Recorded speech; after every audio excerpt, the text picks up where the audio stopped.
Bonjour, bienvenue dans la série sur la relativité restreinte. Donc nous allons voir maintenant les postulats de la relativité restreinte. Il y a 7 postulats.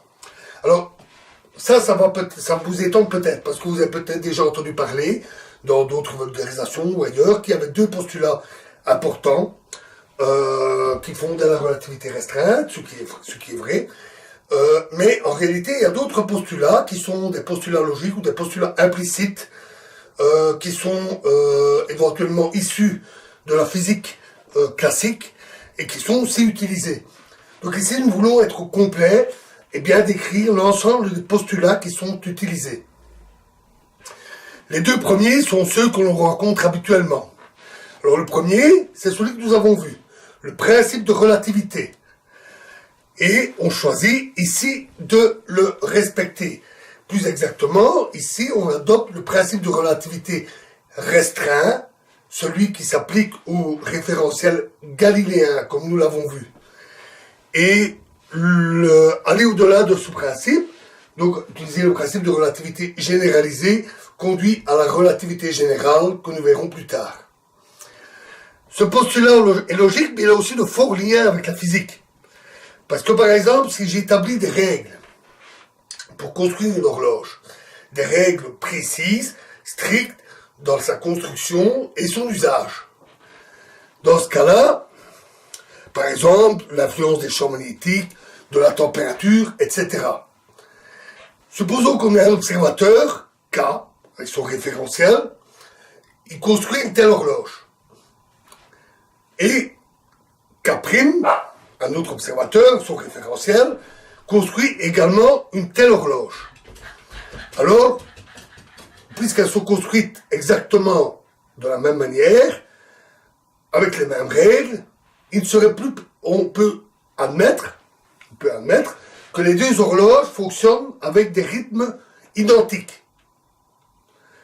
Mêmes horloges, même rythme, même usage, même rythme. C'est un postulat, c'est un choix qui est inévitable en science. Il est lié à ce qu'on appelle le principe d'objectivité et ainsi qu'au principe de causalité. Les mêmes causes produisent les mêmes effets. Si les événements étaient totalement imprévisibles, si on ne pouvait pas dire comment va fonctionner l'horloge alors qu'on a respecté les règles précises de construction et d'usage, il n'y aurait même plus de science possible. Il faut au moins admettre que les choses marchent de la même manière quand on les réalise de la même manière.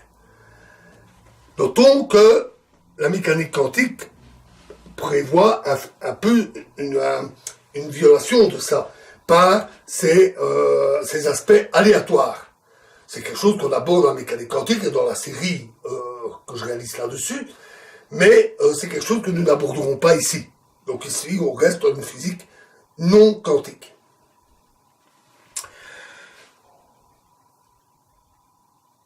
Le fait d'avoir des horloges identiques, fonctionnant avec le même rythme, ça signifie que les 2 observateurs, s'ils observent les mêmes phénomènes dans les mêmes circonstances, obtiendront dans leur mesure les mêmes résultats. Ce qui est important. Le deuxième postulat, c'est le fait que la vitesse de la lumière dans le vide est invariante. Elle est donc égale à C égale 300 000 km par seconde. Elle est constante, c'est-à-dire qu'elle ne varie pas au cours du temps, et invariante, c'est-à-dire qu'elle est identique quand on la mesure dans n'importe quel repère. Elle est indépendante du mouvement de la source qui émet le rayon lumineux et de la vitesse du mouvement du récepteur qui reçoit le rayon lumineux. C'est un postulat expérimental, nous l'avons vu. Mais la lumière en soi n'est pas importante. Ce qui est important, c'est cette vitesse C, qui est invariante. C'est la vitesse en soi qui est importante. Si on prend 2 événements, E1 et E2,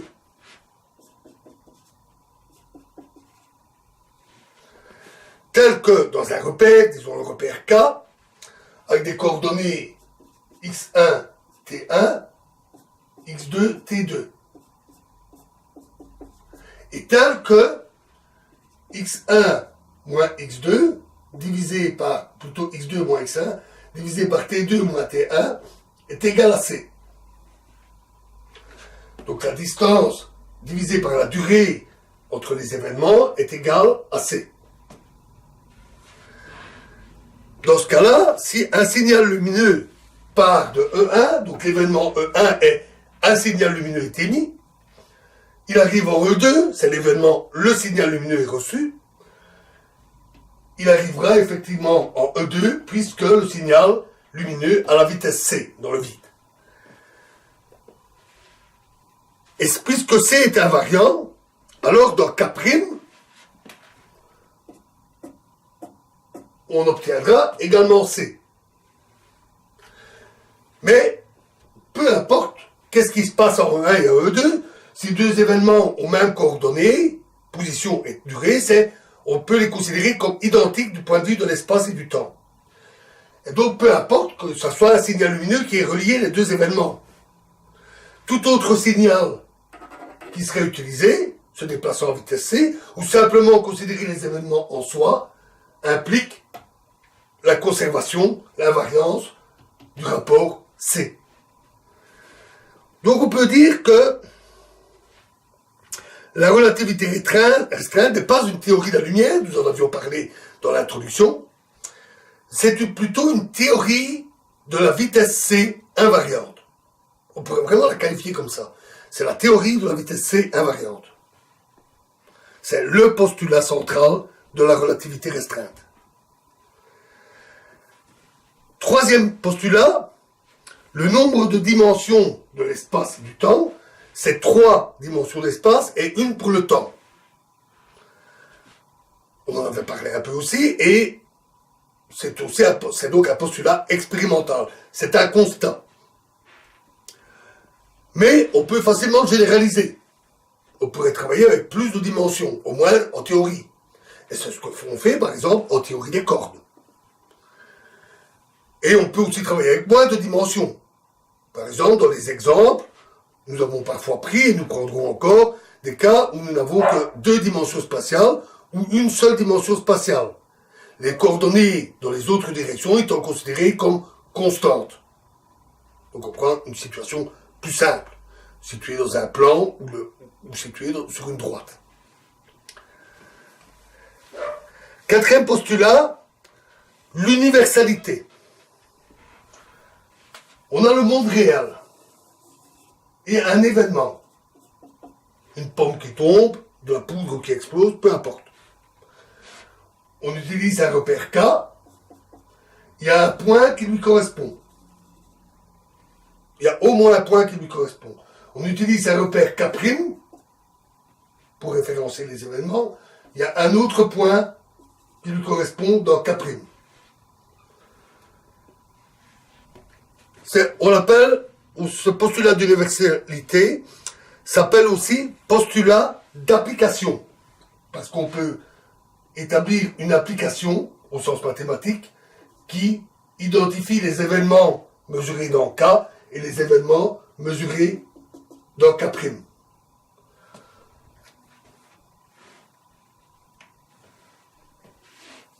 Ça signifie qu'il n'y a pas de sens de parler de ce qui se passerait dans K et ce qui se passerait dans K' indépendamment. Toute chose se produit dans tout repère.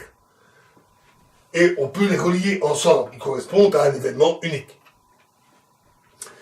Notons que ce n'est pas toujours vrai dans toutes les théories. Ainsi, en relativité générale, ce n'est pas toujours possible. On doit construire ce qu'on appelle des cartes pour les repères qui représentent une partie du monde réel. L'assemblage des cartes forme un atlas. Les cartes se recouvrent, ce qui permet de faire le lien entre les différentes parties. C'est une complication mathématique inévitable. Cinquième postulat, la continuité, qui signifie qu'entre 2 points, je peux toujours trouver un autre point. Donc, c'est relié à la définition que vous avez donnée des événements. suffisamment petit, suffisamment bref, considéré comme ponctuel. Les raisons sont donc pratiques, dues à la précision des mesures, et parce que ça n'a jamais été invalidé. Toutes les expériences, même avec des particules élémentaires se percutant à des énergies fabuleuses, ce qui correspond à des distances infimes, n'ont jamais trouvé de discontinuité dans l'espace et dans le temps. Donc, on adopte cette continuité, même si elle va au-delà de la nécessité due à la précision des mesures. Simplement parce que l'usage est très pratique. C'est beaucoup plus facile. Ça respecte ce qu'on observe et ça permet d'utiliser les outils très puissants de l'analyse mathématique. On peut s'en passer. La gravité quantique suggère qu'il y a peut-être une granularité à l'espace-temps, des distances et des durées minimales, qui impliquent que l'espace-temps ne serait pas continu. Mais nous n'abordons évidemment pas ici la gravité quantique, et c'est d'ailleurs extrêmement compliqué. Sixième postulat, pardon, j'ai dit 7 postulats, il y en a, oui, pardon, excusez-moi. Le sixième postulat, c'est le postulat de groupe. Alors, le postulat de groupe concerne les transformations qui permettent de passer des coordonnées d'un repère K1 à un repère K2, comme les transformations de Galilée, que nous avons vues. Supposons qu'on ait un troisième repère, K3. Dans ce cas-là, les transformations permettent de passer de K2 à K3. Et on peut aussi passer de K1 à K3. C'est un postulat logique de dire que la combinaison des deux transformations doit être identique, qu'on passe de K1 à K2, K3, ou de K1 directement à K3. C'est aussi une relation avec le postulat d'universalité. Les événements doivent correspondre quand on fait les transformations.